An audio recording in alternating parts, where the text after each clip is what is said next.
연초부터 저한테 국가에서 계속 오는 문자 하나가 있습니다. 다른 게 아니고요. 올해 건강검진 대상이니까 빨리 검사 받으라는 문자입니다. 근데 제가 계속 미루고 있습니다. 뭐 다 같은 마음 아니겠어요? 이렇게 받아야 되는 건 아는데 혹시 이렇게 또 받는 중에 뭐 제가 좀 우려하는 또 조금 걱정되는 것들이 나타날까 봐 이상한 것이 나오면 어떡하나 두려움에 손뜻 못 가고 있습니다. 제가 또 개인적으로 병원에서 이렇게 약을 이렇게 처방받아 먹는 게 있는데 의사 선생님이 지난 검사 받은 게 좀 오래됐으니까 다음에 오면 좀 정밀 검사를 또 한번 받아봅시다. 그래서 금식하고 오라고 하세요. 그런데 모른 척하고 계속 그냥 갑니다. 괜히 무서워서 그렇습니다. 지혜롭지 않은 거죠. 아무리 무섭고 싫어도 계속 피할 수는 없습니다. 건강을 위해서는 검진대 앞에 서야 되고요. 또 정확하게 정밀 검사를 받아서 뭐 피한다고 그게 대수겠어요? 문제가 있으면 상황을 점검하고 고쳐야 됩니다. 나중으로 미뤘다가 또 그게 더 큰 병 되면 안 되잖아요. 여러분 우리가 다 그렇게 우리 건강을 생각하고 육체를 생각하면 또 정기적으로 검진을 받잖아요. 하물며 육체도 건강검진이 필요한데 영적인 상태야 오죽하겠습니까? 내가 아무 문제 없는 줄 알고 그냥 이렇게 신앙생활하고 살다가 내가 나중에 하나님 앞에 만나서 그제서야 내가 지금 뭔가 문제가 있었구나. 내가 하나님의 뜻대로 살지 못했구나. 그게 드러나고 나타난다면 그건 굉장히 문제가 심각해지는 거 아니겠어요? 여러분 암도 초기에 발견하고 고치는 것이 좋은 것처럼 영적인 문제도 똑같습니다. 초기에 발견하는 것이 유익하죠. 그래서 여러분 우리가 주일날 이렇게 말씀을 들을 때도요. 말씀을 들으면서 다른 한편으로는 내가 지금 영적인 검진을 받고 있다고 그렇게 생각을 하시기를 바라요.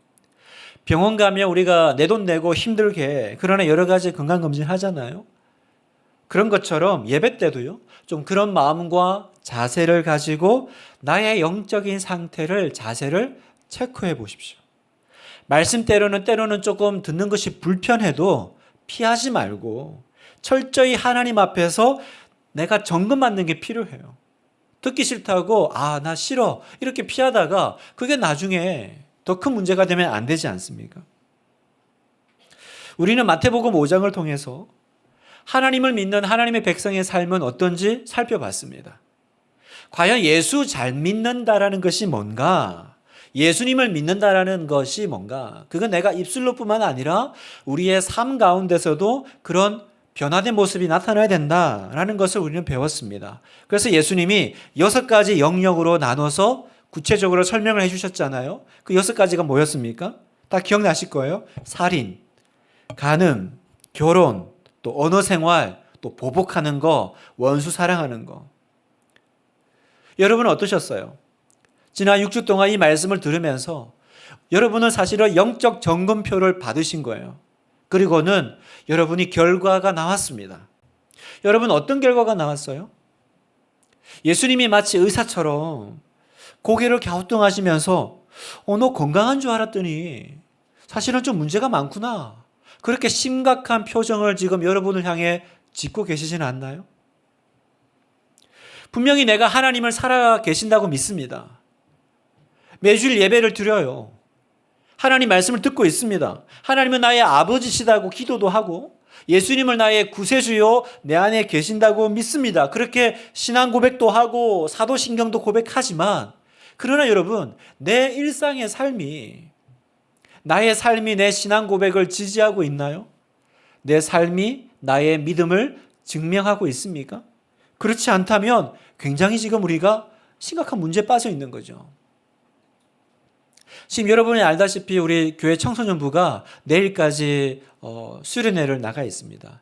그 말인 즉슨 저희 집에 우리 애들이 아무도 없다라는 거죠. 제 아내랑 한박 웃음을 지었습니다. 내일까지 휴가야? 이러면서 막 너무 좋아했는데 안타까운 일이 벌어졌어요. 하필 이때에 손님이 오신다는 거예요. 그리고 그분이 이제 외국에서 오셔가지고 오늘 우리 집에서 하룻밤을 주무시고 가게 된다는 거죠. 휴가는 고사하고 난리가 났습니다. 어제 밤늦게까지 청소하고 사실 제 아내가 한 거지만 청소하고 난리가 났어요. 난리 났어요. 그래서 제가 야, 우리 성도님들이 신방 받을 때 이런 심정이겠구나. 막 화장실부터 막 쓸고 닦는 거예요. 제가 오랜만에 우리 집에 흰 줄눈을 봤어요. 이렇게 까만 건 줄 알았더니 하얀색이더라고요. 왜 이렇게 난리가 났죠? 밖에서 이렇게 만나면 뭐가 문제겠어요? 이렇게 그냥 근사하게 이렇게 식당에서 대접하고 이렇게 하면 되는데, 집에 온다니. 집에 와서, 목사님 뭐 깨끗한 줄 알았더니 집에 가보니까 뭐 엉망이더라. 뭐 다 들통나면, 이렇게 부끄럽잖아요. 그래서 막 난리가 났습니다. 아프리카 케냐에서 선교하시는 영국 선교사님이 계신데, 이분이 어느 한 청년을 이렇게 고용을 했습니다. 그런데 고용을 하고 보니까 너무 마음에 드는 거예요. 그래서 이 사람하고 좀 더 오래 일해야겠다. 그렇게 생각을 하고 이제 일하고 있는데 이 청년이 3개월 만에 나가겠다라는 겁니다. 그래서 왜 그러냐 이유를 물어보니까 알고 보니까 이 청년은요 돈 벌러 온 게 아니었던 거예요. 무슨 사정이 있었냐면 사실은 이 사람이 내가 하나님하고 알라 신 중에 어느 신을 섬겨야 될까 고민하고 있었는데 하나님을 믿어야 되나 알라를 믿어야 되나 그러다가 이 사람이 결론 내는 게 뭐냐면 내가 알라와 하나님을 잘 믿는 집에 각각 3개월씩 가서 살아봐야겠다.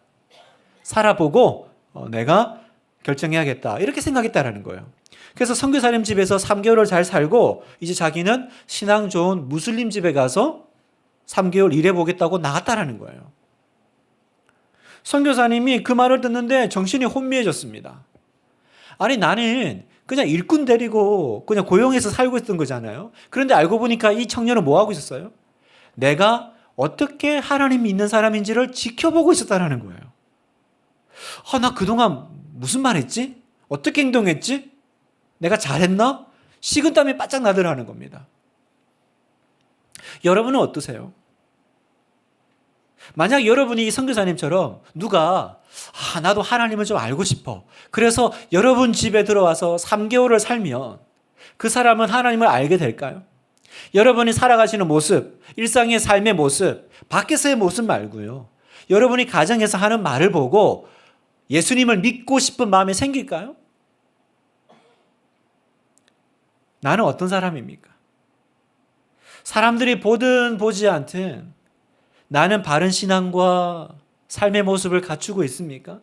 나는 그 사람이 나가면서 내 신앙의 점수를 매긴다면 나는 도대체 몇 점짜리 신앙일까요?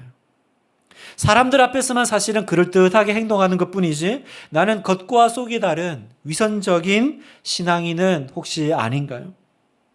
그래서 오늘 마태복음 6장을 시작하면서 예수님이 뭐라고 말씀하세요?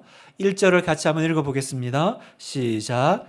사람에게 보이려고 그들 앞에서 너의 의를 행하지 않도록 주의하라. 그리하지 아니하면 하늘에 계신 너희 아버지께 상을 받지 못하느니라. 사람에게 보이려고 신앙생활 하지 마라 이 말이죠. 사람에게 보이려고 그들 앞에서 의를 행하지 않도록 주의하라. 사람 앞에서 신앙생활 하는 거 주의하라는 거예요. 1절에 이어서 그 뒤에도 이제 여러분 읽으셨지만 보면 다른 사람 구제할 때도 그렇고 기도할 때도 그렇고 사람 눈에 사람 보이려고 하는 것이 아니라 어떻게 하라고 그러냐면 은밀하게 하래요. 은밀하게. 들키지 말고. 자, 4절을 볼까요? 내 구제함을 은밀하게 하라. 또 6절에 보면 너는 기도할 때에 내 골방에 들어가 문을 닫고 은밀한 중에 계신 내 아버지께 기도하라. 이렇게 말씀하세요. 여러분, 하나님은 왜 이런 것들을 은밀하게 하라고 하실까요? 은밀하게 하라. 그러면 그냥 그렇게 받으면 됩니까? 여러분은 이상하지 않으세요? 왜 꼭 은밀하게 해야 될까요? 여러분은 그냥 다 수긍이 되고 이해가 됩니까? 저도 그렇게 생각을 했는데요. 제가 이렇게 설교를 준비하면서 갑자기 그런 질문이 들었어요. 그러면 도대체 어디까지가 은밀함이냐는 거예요. 은밀하게 들키지 말고 기도하고 구제하라 그러는데 그러면 그 들키지 않은 은밀함은 범위가 어디까지예요? 나만 모르면 되는 겁니까? 아니면 우리 가족들까지는 알아도 돼요? 내가 누구 돕는 거 우리 가족들도 몰라야 됩니까? 아니면 친한 친구가 알면 어떻게 됩니까? 또 이 말씀을 보니까 만약에 은밀하게 하지 않으면 하늘에 상이 없다고 하세요. 그러면 만약에 처음에는 내가 아무도 모르게 은밀하게 했는데 처음에는 모르겠다가 나중에 들키면 그러면 상이 없어지는 걸까요? 야, 그렇게 생각하니까 그러면 나에 대해서 미담을 하는 사람은 이 사람은 천하의 나의 원수인 거죠. 그죠? 아주 몹쓸 사람입니다. 만약에 여러분 중에 누가 하나님께 상 받는 게 꼴보기 싫으면 그 사람에 대해서 계속 미담을 전하면 돼요. 그러면 여러분이 그 사람에 대해서 미담을 전할 때마다 그 사람의 상은 하늘에서 하나씩 사라질 거예요. 왜? 들켰으니까. 그죠? 그렇게 되는 겁니까? 우리 그런 얘기 하잖아요. 칭찬은 고래도 춤추게 한다고. 꼭 좋은 일인데 은밀하게 해야 돼요? 누가 알아주고 격려해주면 여러분 오히려 더 힘이 나지 않을까요? 여러분 교회 안에도 여러 봉사 부서가 있고 또 구제하고 섬기는 일 많지 않습니까? 뭐 우리 예배 당장 오실 때 뭐 안내 주차부터 뭐 주일학교 선생님들 또 순자님들 여러분 사역하다 보면 봉사하다 보면 섬기다 보면 육체적으로 지치고 힘들 때 있어요. 물론 그때 내가 하나님 바라보고 하나님 의지하면서 힘을 내면 좋겠지만 사람 마음이 어디 꼭 그렇습니까? 누가 뭐 집사님 너무 수고하십니다. 와, 우리 찬양팀 오늘 너무 좋았어요. 그 한마디 해주면, 그죠? 그것 때문에 우리가 사실은 용기를 또 찾고 힘을 얻는 거 아니겠어요? 반대로 내가 하고 있는 일을 끝까지 아무도 모른다. 여러분 그 사역 평생 할 자신 있으세요? 내가 뭔가 봉사하고 섬기는데 아무도 칭찬해 주는 사람이 없고 알아주는 사람도 없고 격려해 주는 사람이 없어. 아마 힘이 쭉 빠질 거예요. 그죠? 여러분 기도는 어떻습니까? 혼자 하는 기도 뭐 이면 이해가 돼요. 골방에 들어가서 문 닫고 하나님께 은밀하게 기도해라. 그러면 합심 기도는요. 우리가 기도에 모여가지고 우리 뜨겁게 기도할 때 물론 혼자 기도하는 것도 힘이 되지만 함께 기도할 때 우리가 얼마나 힘이 나요. 그죠? 그런 거 많이 경험하잖아요. 중보 기도는요. 함께 우리가 두세 사람이 모여서 기도할 때 꼭 골방에 들어가서 아무도 모르게 혼자 기도해야 그래야 하나님이 들으십니까? 그럼 이제부터 대표 기도도 나오시면 일로 나올 게 아니고 저 준비실로 들어가서 저 방에 들어가서 혼자 기도하고 나오셔야겠어요. 그죠? 아니 꼼꼼히 한 번 더 생각해 보면 좋은 일인데 구제하고 기도하고 다 좋은 일 아니에요? 그걸 알리면 안 됩니까? 그러면서 우리가 선한 자극도 받고 또 도전도 받고 그러면 좋을 텐데 왜 하나님은 은밀하게 하라고 하실까요? 들키지 말라고 하실까? 여러분 여기에는 좀 더 깊은 의미가 있는 거예요. 지금 예수님이 말씀하시는 사람들 눈에 사람 보이려고 이 말은 그 행위 자체, 행동 자체를 지금 문제 삼고 계신 게 아닙니다. 왜냐하면 그렇게 따지면 그 예수님이 앞서 말씀하신 본인의 말씀하고도 지금 부딪혀요. 마태복음 5장 16절을 보겠습니다. 같이 한번 읽어볼까요? 시작. 이같이 너희 빛이 사람 앞에 비치게 하여 그들로 너희 착한 행실을 보고 하늘에 계신 너희 아버지께 영광을 돌리게 하라. 자, 여기 보면 오히려 그들로 너희 착한 행실을 보고 방금 우리 6장에서는 보이려고 하지 말라 그랬는데 5장에서는 착한 행실을 보여주라고 말씀하시잖아요. 그러니까 이렇게 따지면 예수님이 지금 앞에서는 이 말하고 뒤에서는 또 다르게 말씀하시나 본인의 말이 스스로 모순되는 것처럼 느껴지잖아요. 그러니까 이 말은 사람에게 보이려고 라고 하는 이 뜻이 단지 사람 앞에서 하고 있는 그 행동 자체를 지금 문제 삼는 것이 아니다라는 거예요. 그럼 뭘 지금 지적하고 계시냐? 바로 그겁니다. 너는 그 일을 왜 하려고 하고 있느냐? 바로 그 마음의 동기를 지금 묻고 계신 거예요. 너는 그거 왜 하니? 라고 물으시는 거예요. 방금 우리가 읽은 그 16절에 보면 그들로 너희 착한 행실을 보죠. 우리 사람들이 내가 착한 행실을 보고 결과가 뭐예요? 뒤에 보면 너희 아버지께 영광, 하늘에 계신 아버지께 하나님께 영광을 돌리게 되는 게 결론이잖아요. 이게 결론인데 사람들에게 보이면 어떻게 돼요? 하나님께 영광을 돌려야 될 일이 어떻게 돼요? 내가 영광을 취하는 거예요. 내가 영광을 취하는 거예요. 자, 2절을 보겠습니다. 그러므로 구제할 때에 외식하는 자가 사람에게서 영광을 받으려고. 다시 말해서 왜 사람에게 보이려고 하지 말라 그럽니까? 하나님이 알아주는 신앙이 아니라 계속 어디에 초점을 맞추냐면 사람들이 알아주는 신앙, 사람들 앞에서 자랑하는 그 신앙을 조심하라라는 겁니다. 그 신앙을 버리라라고 말씀하시는 거예요. 우리 분당 하나교회 성도 여러분, 우리의 신앙생활의 문제는요, 다른 게 아닙니다. 우리가 계속 하나님이 아니라 사람을 의식한다는 거예요. 겉보기에 그럴듯하게 만들어가지고 사람들이 나를 어떻게 볼까? 사람들이 나를 어떻게 평가할까? 계속 여기에 집중해요. 예수님은 지금 이런 신앙 모습을 지적하고 계신 거예요. 마가복음 7장 6절에 한번 보겠습니다. 같이 한번 읽어볼까요? 시작. 이르시되 이사야가 너희 외식하는 자에 대하여 잘 예언하였도다. 기록하였으되 이 백성이 입술로는 나를 공경하되 마음은 내게서 멀도다.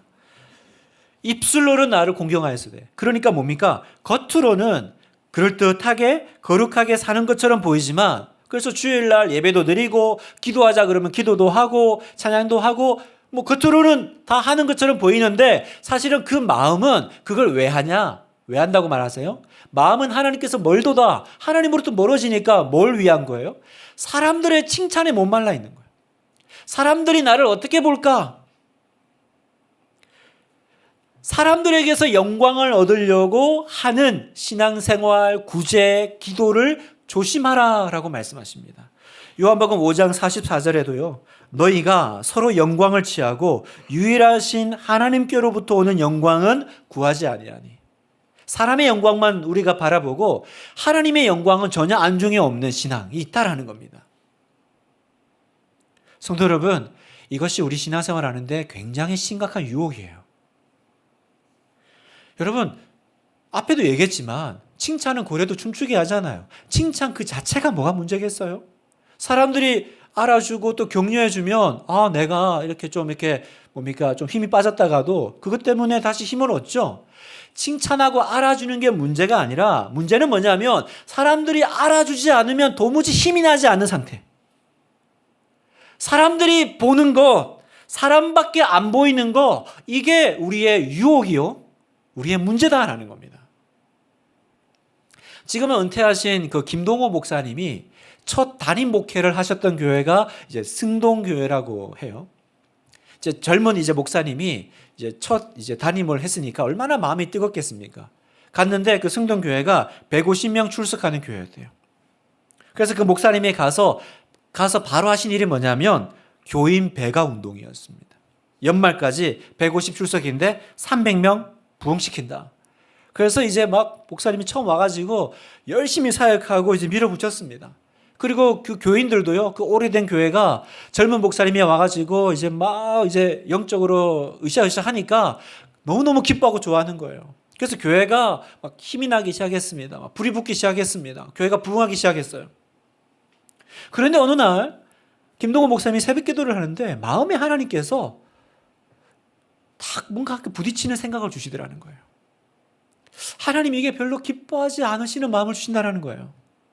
하나님이 이렇게 물으셨대요. 김 목사, 왜 300명이냐?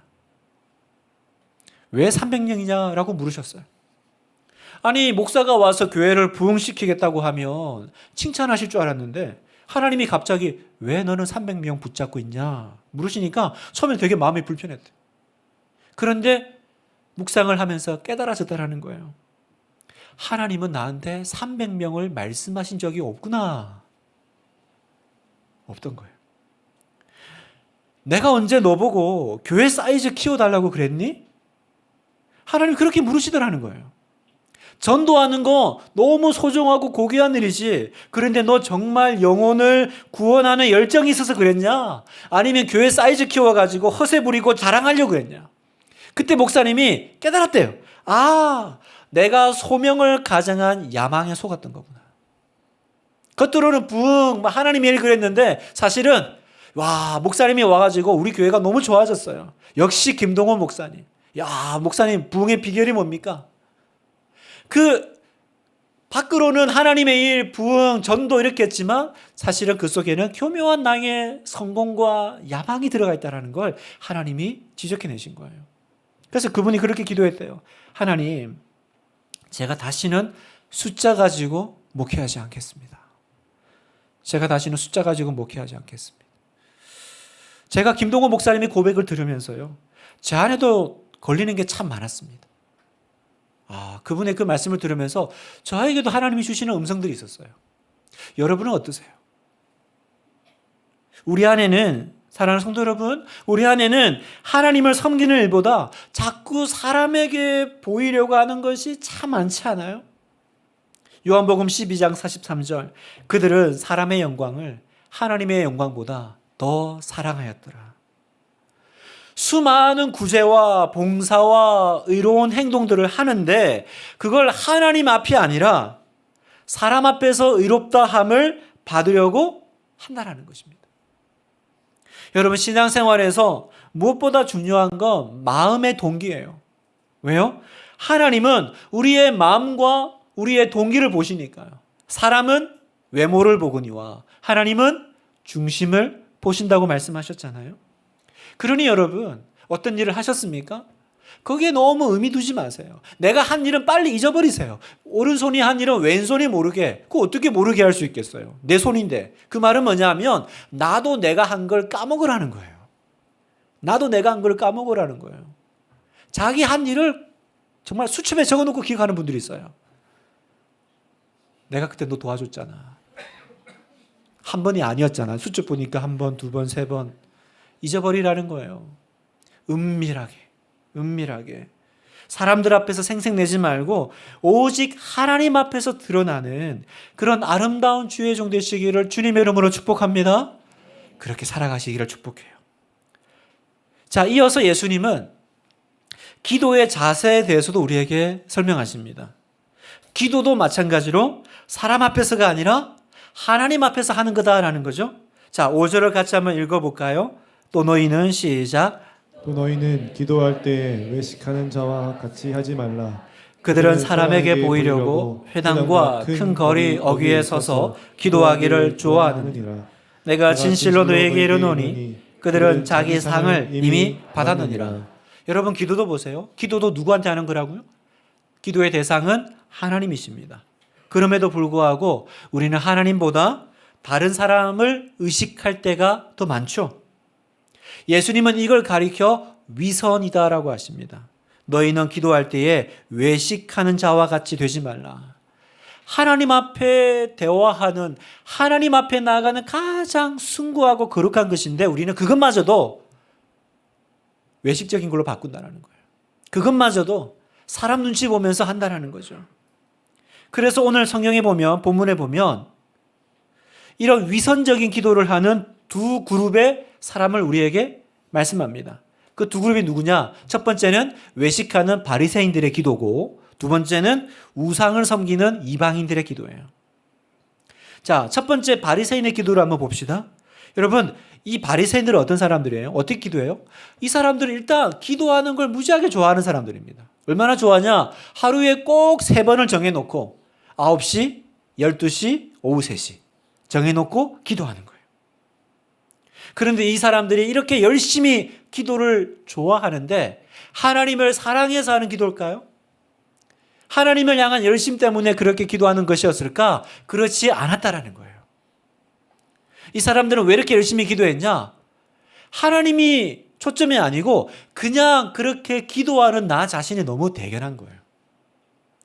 내가 얼마나 거룩해 보이는지, 와, 내가 이렇게 기도를 하다니. 여러분, 그런 분들 계세요? 아침에 기도하고 나면, 큐티하고 나면 그렇게 내가 자랑스러울 수가 없어. 와, 오늘도 내가 큐티를 또 오늘 며칠째야. 와, 3달째 한 번도 빠지지 않고 하고 있네. 그 자체의 의미를 두는. 또 어떤 거냐면 그렇게 하다 보니까 사람들이 알아주는 거예요. 그게 너무 좋은 거예요. 와, 저 사람은 진짜 믿음 좋은 사람 아니야? 저 사람은 진짜 기도의 사람 아니야? 그래서 이 바리새인들이 어디서 기도하는 걸 좋아하냐? 주로 사람 눈에 띄는 데서 기도하는 걸 좋아하는 거예요. 성경에 보니까 회당과 길 어귀에서, 그죠? 큰 거리 어귀에서, 사람들 많이 모여 있는 곳에서, 또 사람들이 주목하는 곳에서. 아니, 길에서 기도를 왜 하지? 이런 거예요. 기도할 때쯤 되면, 기도 시간이 좀 되면 밖으로 나가요. 가다가 기도할 시간이네. 그리고 그 길에서 서서 갑자기 손 들고 기도하는 거죠. 제가 이렇게 설교 끝나고 인사하다가 이렇게 올라가는 그 와중에 갑자기 그리고 이제 기도를 하면 여러분들이 저를 보고 와, 경건하신 목사님. 역시 우리 목사님은 기도의 종이야. 막 그러면 이제 제가 은근히 이제 막 즐기고 바리새인들이 그랬다라는 거예요. 그 자아도취. 사람들이 나를 그런 사람으로 보고 있다. 보고 있다라는 거예요. 그래서 여러분 누가복음 18장에 보면 이 바리새인들의 기도하는 모습이 구체적으로 나오는데요. 자, 누가복음 18장 10절에 보겠습니다. 길어서 제가 한번 읽어보겠습니다. 두 사람이 기도하러 성전에 올라가니 하나는 바리새인이요 하나는 세리라. 바리새인은 서서 따로 기도하여 이르되 하나님이여 나는 다른 사람들 곧 토색, 불의, 간음을 하는 자들과 같지 아니하고 이 세리와도 같지 아니함을 감사하나이다. 나는 일해에 2번씩 금식하고 또 소득의 11조를 드리나이다 하고. 자, 여기 보세요. 바리새인들의 기도하는 특징이 여기 있어요. 첫 번째, 따로 서서 기도해요. 누구랑 따로 서는 걸까요? 그렇죠. 세리와 따로 서 있는 거예요. 나는 이렇게 불의한 사람하고는 같이 못 있어. 나는 이 사람하고는 달라. 그래서 뭐라고 말해요? 나는 다른 사람들과 같지 아니하니. 여러분, 얼마나 당당한 표현입니까? 얼마나 자기를 의롭게 여기면 나는 저 사람하고 달라 이렇게 말하고 있어요. 여러분, 지금 이 바리새인들의 기도하는 모습 속에서 우리는 한 가지 문제점을 발견하죠. 뭐가 문제입니까 지금? 이 바리새인의 기도에 뭐가 문제예요? 여기는 철저히 하나님은 없고 사람만 보여요. 그죠? 사람들 앞에서 서 있는 기도예요. 그러니까 사람들 비교해 보니까 나는 저 사람보다는 괜찮고 나는 저 사람보다는 꽤 낫지 않아? 꽤 어렵지 않아? 그에 반해서 세리는 가슴을 치면서 애통합니다. 13절. 세리는 멀리 서서 감히 눈을 들어 하늘을 쳐다보지도 못하고 다만 가슴을 치며 이르되 하나님이여 나를 불쌍히 여기소서 나는 죄인이로소이다. 왜 이렇게 세리는 절실한 기도가 나올까요? 이 세리의 기도의 특징은 뭐예요? 사람이 아니라 누구 앞에 서 있습니까? 하나님 앞에 서 있잖아요. 바리새인은 지금 사람 앞에 서 있으니까 난 회개할 게 없어요. 나만큼만 하라 그래. 나만큼만. 난 구제하고 기도도 하고 금식도 하고 나만큼 하는 사람이 어디 있어? 그런데 세리는 왜 가까이 가지도 못하고 가슴을 치면서 울고만 있어요? 하나님 앞에 서 있는 거예요. 그 시골에서 병원을 운영하시는 그 시골 의사 TV라는 유튜브를 보니까 이분이 그 시골에서 의사면 얼마나 이렇게 성공할 수 있습니까? 근데 저 시골에 가가지고 그 할아버지들 진료하면서 사명감을 가지고 이렇게 진료하는 분이 있더라고요. 그래서 참 그분이 인상 깊어서 이렇게 보고 있는데 알고 봤더니 이분이 교회를 다니시더라고요. 신앙이 있는 거죠. 그랬더니 어느 날 영상이 올라왔는데 사람들이 아니 지성인의 의사가 어떻게 믿음을 가져요? 이렇게 누가 물어봤나 봐요. 그래서 자기가 어떻게 신앙을 가지게 됐는지를 이렇게 설명하는 걸 제가 들었습니다. 자기도 성경을 읽으면서 잘 안 믿겼대요. 이게 말이 돼?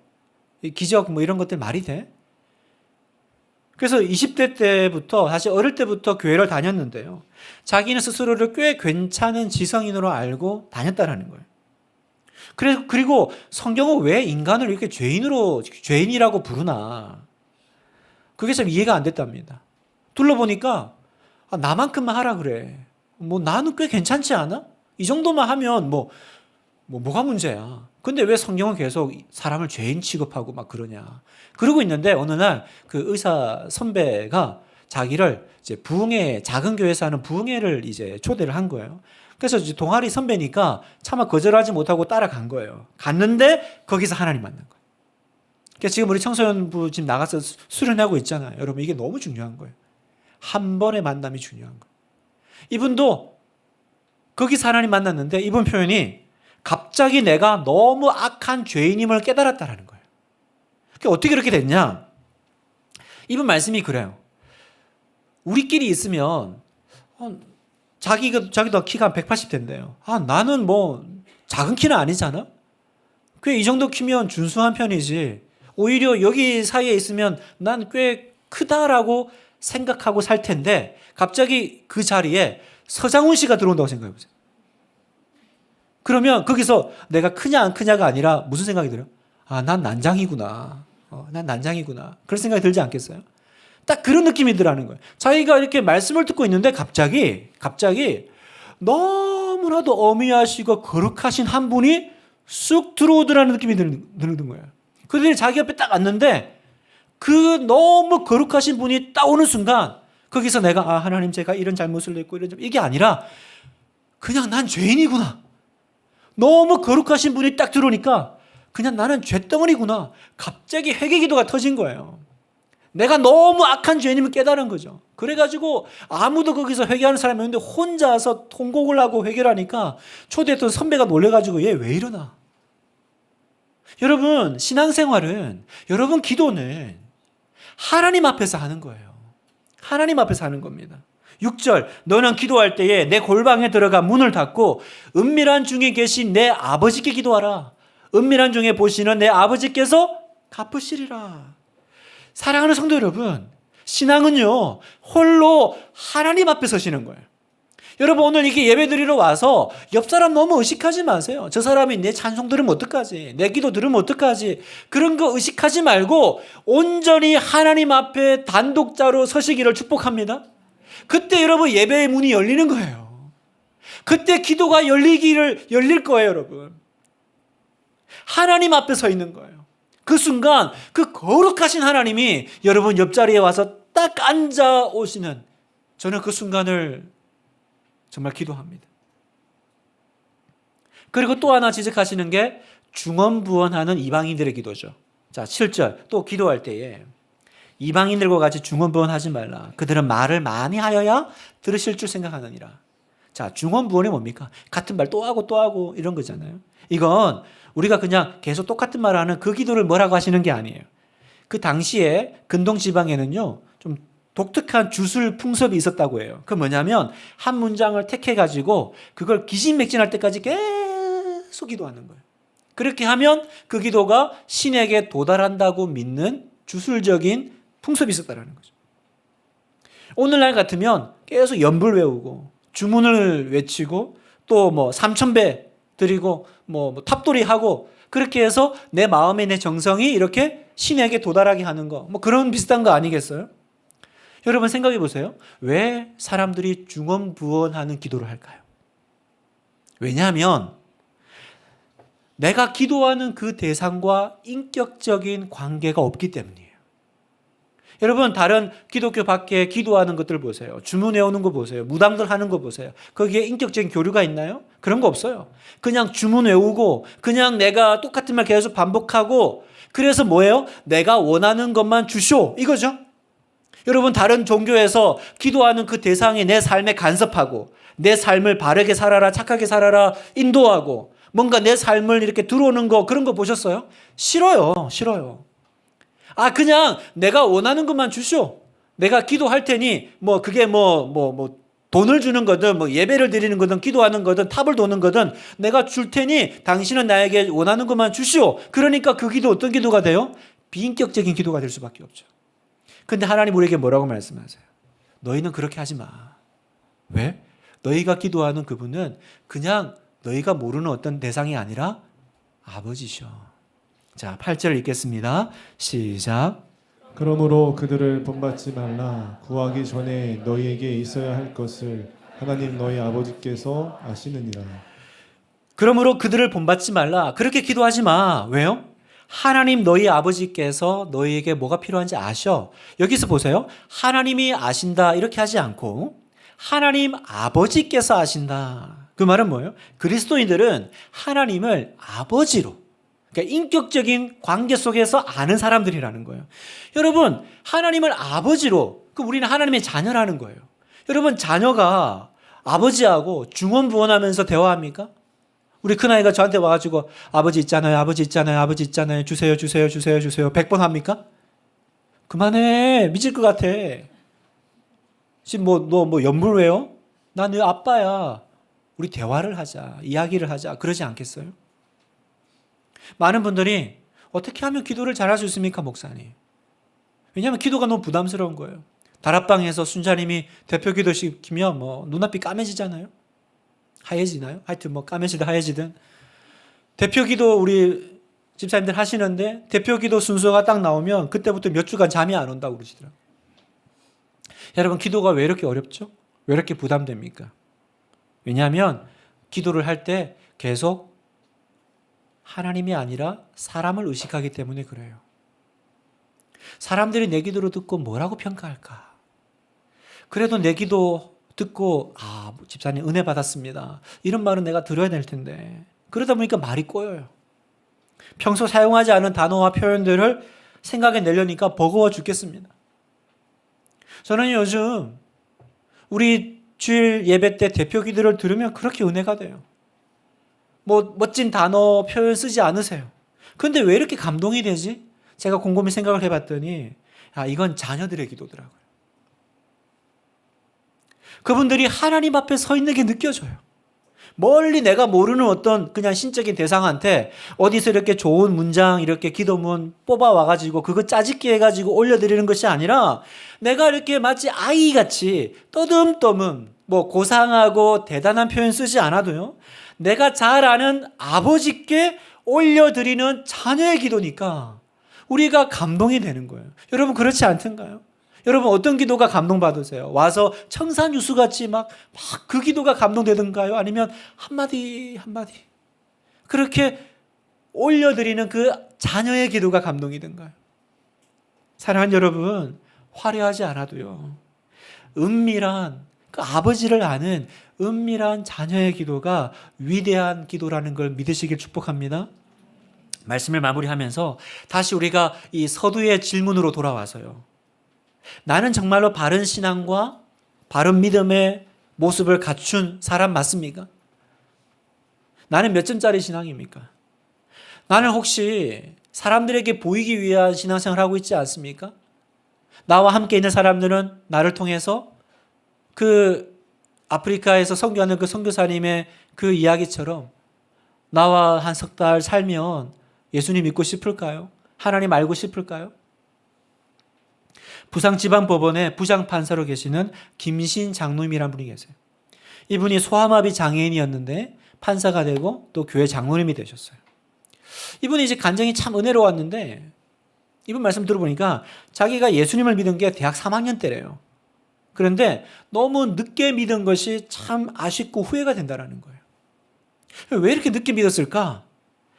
자기는 고등학교 졸업할 때까지 자기 주변에 예수 믿는 사람을 한 명도 본 적이 없었다라는 거예요. 그럴 리가 있겠어요, 여러분? 어떻게 한 명도 예수 믿는 사람이 주변에 없겠어요? 그런데 그분 말씀으로는 교회 다니는 사람은 많이 봤다. 그러나 예수 믿는 사람은 못 봤다라는 거예요. 그러다가 이번에 대학 가서 예수 믿는 사람을 처음 만났습니다. 누구냐면 기숙사 룸메이트였어요. 딱 봤는데 이 친구는 항상 모든 게 밝고 감사하고 뭔가 다르더래요. 그래서 물었대요. 어떻게 그럴 수 있냐? 그랬더니 이 친구가 예수님 때문이라는 거예요. 드디어 내가 예수 믿는 사람을 처음 만난 거예요. 그래도 하나님 못 믿었대요. 왜냐하면 사랑의 하나님이라면서.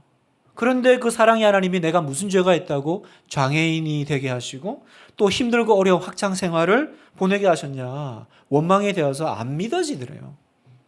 그런데 하나님의 사랑은 믿어지지 않는데 3년 동안 친구의 삶을 보고 예수님을 부인할 수가 없었대요. 그래서 결국 친구가 전해주는 복음을 듣고 비로소 자신이 죄인임을 고백하고 예수님을 영접했다라고 간증하시더라고요. 저는 이 말씀이요, 하나님은 안 믿어졌는데 예수 믿는 친구의 삶을 보고 부인할 수 없었다라는 이 말씀이 얼마나 도전이 되는지 몰랐어요. 사랑하는 성도 여러분, 우리는 교회 다니는 사람입니까? 우리는 예수 믿는 사람입니까? 대단하지 않아도 돼요. 들리지 않아도 돼요. 어쩌면 사람 눈에 정말 지극히 작은 자가 될 수 있어요. 그러나 여러분, 사람 눈에는 은밀하게, 그러나 하나님 눈앞에서는 위대한 하나님의 사람으로 살아가시기를 축복합니다. 사람 앞에서 어떻게 보일까, 그 외식적이고 형식적인 신앙이 아니라 오늘부터 내가 사람이 있든 아니든 누가 보든 안 보든 마치 하나님은 안 믿겨지는데 내가 네 삶을 보니까 계신 줄 알겠다. 내가 네가 믿는 걸 보니까 내가 네가 믿는 그 하나님을 알고 싶어. 여러분, 그 성도의 삶이요, 은밀하지만 위대한 삶이에요. 큰 교회가 목표가 아닙니다. 여러분, 내가 인생이 크게 성공하는 게 목표가 아닙니다. 우리는 작지만 은밀하지만 그러나 하나님 눈앞에 위대하게 살아가는 것. 그게 우리의 소원이 되고 우리의 삶의 모습이 되기를 주님의 이름으로 축복합니다.